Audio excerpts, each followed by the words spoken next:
Baik, seterusnya, Perintah Kawalan Pergerakan terutama di zon hijau perlu dilonggarkan dari semasa ke semasa. Ketua Kluster Kesihatan dan juga Perubatan Akademi Profesor Malaysia, Profesor Dr. Adlina Sulaiman bagaimanapun berkata beberapa garis panduan masih perlu dilaksanakan. Kita dengarkan.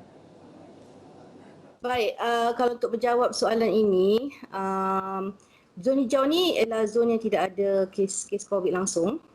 Dan saya rasa eloknya pergerakan tu dihadkan kepada zon hijau sahajalah. Ya. Lanjutan daripada saranan saya mengenai tanggungjawab sosial hari itu, di sini saya ingin menyarankan dua lagi konsep yang boleh menjawab kesemua soalan dan kekhawatiran mengenai bolehnya kita bergerak sekarang ni kan. Jadi satu konsep tu ialah apa yang dinamakan pemberdayaan masyarakat, iaitu community empowerment. Dan konsep kedua ialah ketahanan masyarakat, iaitu community resilience. Jadi kalau community empowerment ni iaitu pemberdayaan masyarakat adalah proses untuk kita membolehkan masyarakat meningkatkan kawalan terhadap kehidupan mereka. Jadi ini bermakna masyarakat memantau diri mereka dan mengambil tindakan bila perlu. Jadi masyarakat sudah tahu daripada media macam Astro dan sebagainya, daripada laporan harian daripada Kementerian Kesihatan Malaysia, cara mencegah penyakit ini. Jadi SOP yang mana yang dia pakai dahulu kenalah diguna pakai sekarang, iaitu satu ialah perjarakan sosial, kedua ialah guna topik atau mask bila kita keluar, ketiga ialah guna hand sanitizer dan basuh tangan selama 20 saat, keempat ialah jaga keperluan diri, kelima ialah elakkan tempat tumpuan ramai, keenam, bersenam untuk kekal aktif dan sihat. Ketujuh, jika ada demam, sesama, batuk, perlu pergi ke klinik. Dan kelapan ialah jika ada terdedah kepada pesakit COVID, perlulah kita melaporkan kepada pusat krisis. Nah, lanjutan daripada perkara tersebut, kita boleh tambahkan, tambah pembaikan kepada itu, penambahan perbaikan. Jadi satu ialah, kalau walaupun dia zon hijau, tapi kalau kita nak bergerak kan, kita kena tengok lain-lain perkara. Seperti pertama sekali, jika ada sesiapa ada penyakit kronik seperti kencing manis, darah tinggi, sakit jantung, kanser, sakit buah pinggang, asma dan lain penyakit yang melemahkan sistem imun, ataupun jika seseorang itu berumur lebih pada 60 tahun, mereka perlu lebih berjaga-jaga walaupun di dalam zon hijau. Pastikan patuh kepada pengambilan ubat dan teruskan berjumpa doktor pada masa yang telah ditetapkan. Kurangkan keluar daripada rumah jika tidak perlu. Lagi satu ialah daripada segi individu. Dari segi individu dan keluarga, kita perlu ajar anak-anak kita untuk jaga pemakanan, untuk jaga kebersihan diri. Kita perlulah makan makanan yang berkhasiat supaya kita dapat membina sistem imun yang kuat. Banyakkan makan buah-buahan dan sayur-sayuran. Lepas tu, kalau saya rasakan kalau kita dibenarkan keluar bersenam pun nanti selepas PKP ni, pastikan yang kita mematuhi perjarakan sosial itulah. Jadi kalau kita dalam satu keluarga, kita tak apa, kita boleh. Tapi kalau kita dengan orang lain, kita kena jaga perjarakan sosial. Lagi satu ialah, kalau boleh, ini tak semestinya untuk orang daripada green zone, tapi daripada semua zon. Kalau boleh, kita tahu yang kerajaan tidak berkemampuan untuk membuat screening untuk semua orang. Jadi kalau kita berkemampuan, kenapa kita tak boleh kita sendiri pergi buat screening dengan pembiayaan diri sendiri? Pasal saya tahu yang sekarang ni kos untuk screening makin lama makin menurun. Jadi kalau kita adalah majikan yang kita sensitif dan prihatin kepada semua ahli-ahli staf kita, kita boleh sama ada menampung harta 100% ataupun kita separuh ke untuk semua orang bawah kita semua pergi screening. Jadi kita membantu juga kerajaan lah.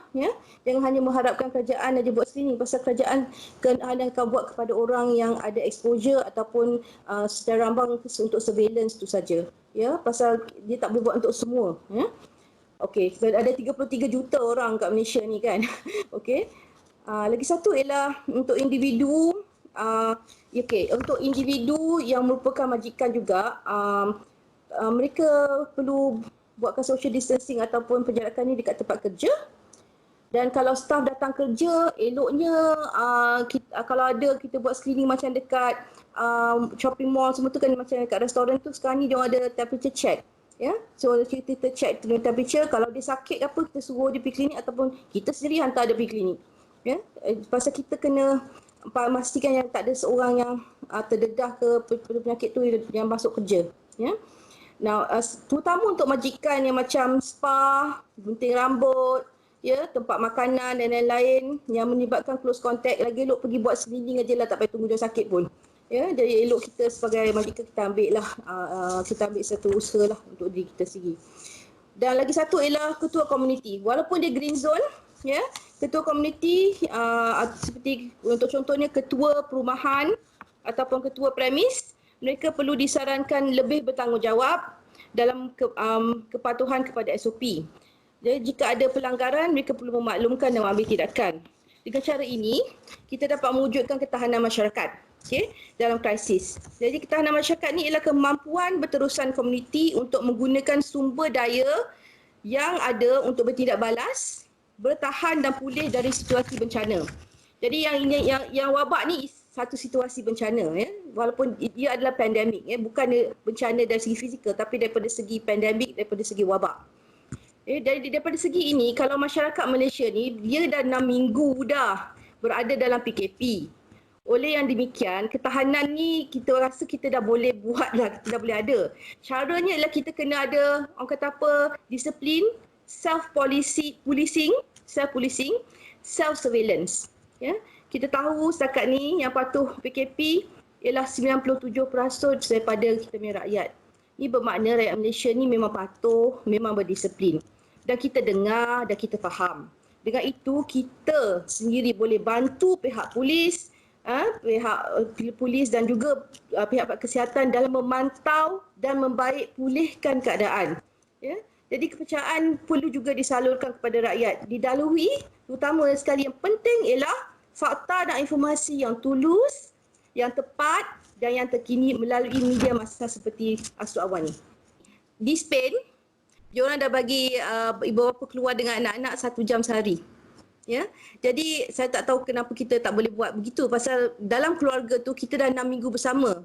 Jadi tadi pun Datuk Ismail Sabri dia cakap yang kalau dalam keluarga dia duduk dalam kereta yang sama, tak apa, pasal dia sama-sama dah expose kan. Jadi 6 minggu kita tahu dia memang COVID free lah. Ya. Jadi kalau kita biarkan yang keluar ke Padang dengan keluarga dia sendiri, saya rasa tak ada apa salahnya. Hanya kalau kita dekat Padang tu, kalau kita nampak orang lain, kita sendiri jarakkan diri kita. Sekarang ni yang saya nampak dekat mana-mana saya pergi pun lah. Kalau kita pergi ke pasar pun, pasar kurang sikit, tapi kalau pergi ke shopping mall dalam macam kan kita pergi Tesco ke Giant ke kan, atau Maiden kan, kita nampak yang diorang bagi masuk pun tak ramai-ramai. Diorang bagi masuk sikit-sikit dan diorang bagi 30 minit lepas tu keluar. Dan kat dalam tu sendiri orang-orang tu semua pandai pula kita buat social distancing sendiri. Kalau orang tu ada kat kaunter yang tu, kita orang tak pergi kat situ. Kita jarakkan diri kita. Jadi kita dah automatik dah kita buat begitu. Tapi hanya dalam pasar basah ni kita kena perlu ada satu cara lain untuk kita orang kata pantau dan kita. Jadi orang yang pasar tu mesti ada owner dia kan. Mesti ada orang yang menguruskan kan. Jadi mungkin yang menguruskan tu boleh buat, ataupun kalau pasar tu adalah dalam satu kawasan perumahan ke apa, orang yang kalau ada ketua kat situ, orang yang dalam tu sendiri tolongkan, volunteer, sukarelawan buat sendiri. Tapi orang mesti pergi pasar, kena pergi beli barang basah juga kan. Dan sama juga dengan pergi ke Padang.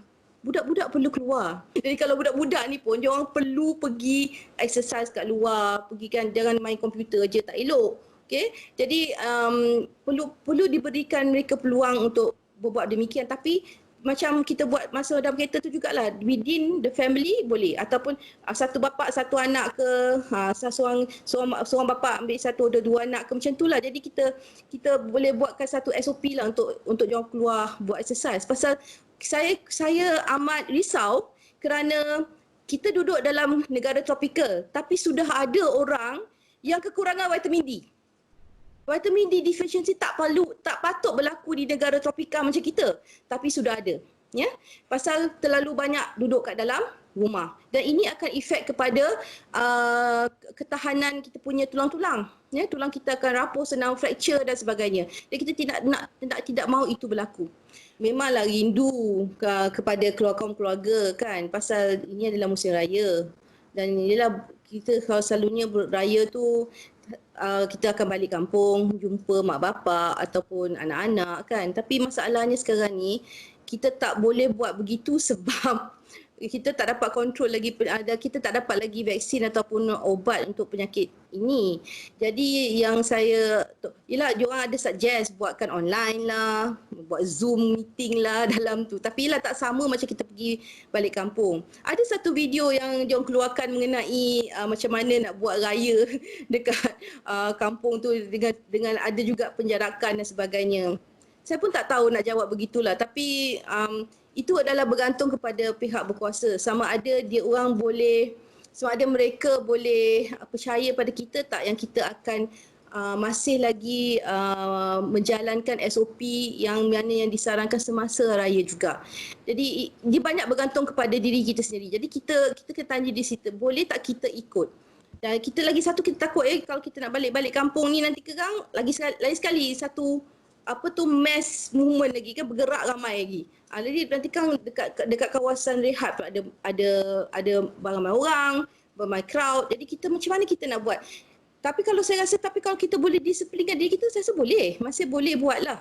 Ya, adalah juga yang 3% tu yang melanggar kan SOP juga kan. Jadi kita tak boleh nak buat apa-apa menunjukkan, tapi orang yang lain kita tegur. Ya, orang yang lain yang ikut SOP tu tegur orang yang tak ikut. That's the only way. Itu saja cara yang kita boleh buat. Kita kena sama-sama pantau, sama-sama kita sama-sama bekerjasama. Ya, untuk pasal penyakit ni tak akan pergi macam tu saja. Ya, masih lagi banyak yang perlu dilakukan. The thing is that the most important thing is the vulnerable should not go out. You must tell the people who are vulnerable, please don't go out, because you know why? Because it's very noticeable sekarang. Kencing manis especially, you notice or not? Yeah? Kencing manis, renal failure. And then those people yang ada cancer. This is the ones yang very highly, orang kata vulnerable. Ya, jadi kita kena jaga. Ya? Dan saya rasa kalau tapi kita kena juga, walaupun kita jaga, pertanyaan yang saya tanya ialah sampai bila authorities nak jaga kita? Okay? You boleh bagi ikan kepada orang, tapi you tak ajar dia macam mana nak pancing ikan tersebut. Jadi kita sekarang ni, dia adalah fasa yang orang bagi ikan kat kita tahu. Jadi kita tak buat apa-apa, kita hanya ikut apa dia cakap. Tapi kita kena ambil balik benda tu dan kita daripada diri kita sendiri, kita kena buatkan yang kita boleh pantau dan kita boleh advise dan kita boleh tolong Kementerian Kesihatan Malaysia, Kementerian Keselamatan Dalam Negeri dan Kementerian Pertahanan. Kita sendiri tolong. Kita dah ikut orang sekarang, tapi sekarang kita kena keluar dan tolong. Kalau kita nak jalan, kalau kita nak bebas, kita kena tolong diri kita sendiri. Kan? Tu macam itulah kita kena buat, ya.